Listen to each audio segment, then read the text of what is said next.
जय श्री हरि विष्णु, लक्ष्मी माता की जय, गौरी पुत्र गणेश की जय। हर हर महादेव। दोस्तों, भाद्रपद पूर्णिमा के दिन स्नान दान करने के साथ इस व्रत का पाठ अवश्य करना चाहिए। इससे शुभ फलों की प्राप्ति होती है। हिंदू धर्म के अनुसार साल में कुल 12 पूर्णिमा पड़ती हैं और हर एक पूर्णिमा का अपना महत्व है। ऐसे ही भाद्रपद मास में पड़ने वाली पूर्णिमा का विशेष महत्व है। इस दिन उमा महेश्वर व्रत भी रखा जाता है। इसके अलावा इस दिन स्नान दान के साथ माँ लक्ष्मी की पूजा करने का विधान है। मान्यता है कि इस दिन माँ पार्वती शिवजी के साथ भगवान विष्णु की पूजा और चंद्रोदय के समय चंद्रमा को अर्घ्य देने से व्यक्ति को हर एक दुख दर्द से निजात मिल जाती है और सुख समृद्धि की प्राप्ति होती है। इसके साथ ही इस दिन उमा महेश्वर का व्रत रखा जाता है। इस दिन माता पार्वती और महेश्वर भगवान शिवजी की पूजा करने का विधान है। माना जाता है कि इस दिन जो व्यक्ति व्रत रखता है उसे पूर्व जन्म के पाप, दोष और शाप से भी मुक्ति मिल जाती है। खोई हुई वस्तु वापस मिलती है।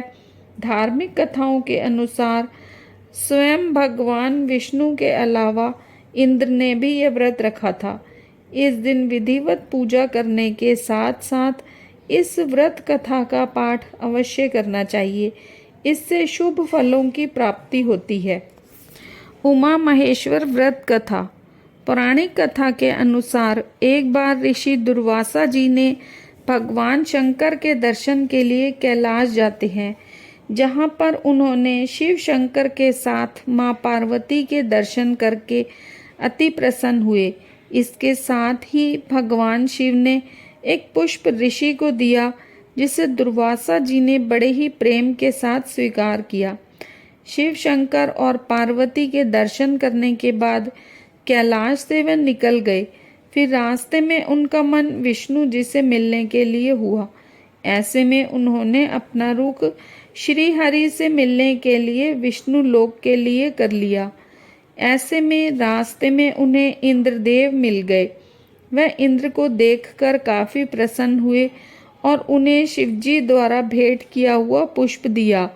लेकिन इंद्रदेव हमेशा अपने पद के कारण अहंकार में रहते थे। ऐसे में उन्होंने वह पुष्प अपने हाथी ऐरावत को पहना दिया। ऐसा देखकर दुर्वासा ऋषि को काफी क्रोध आया।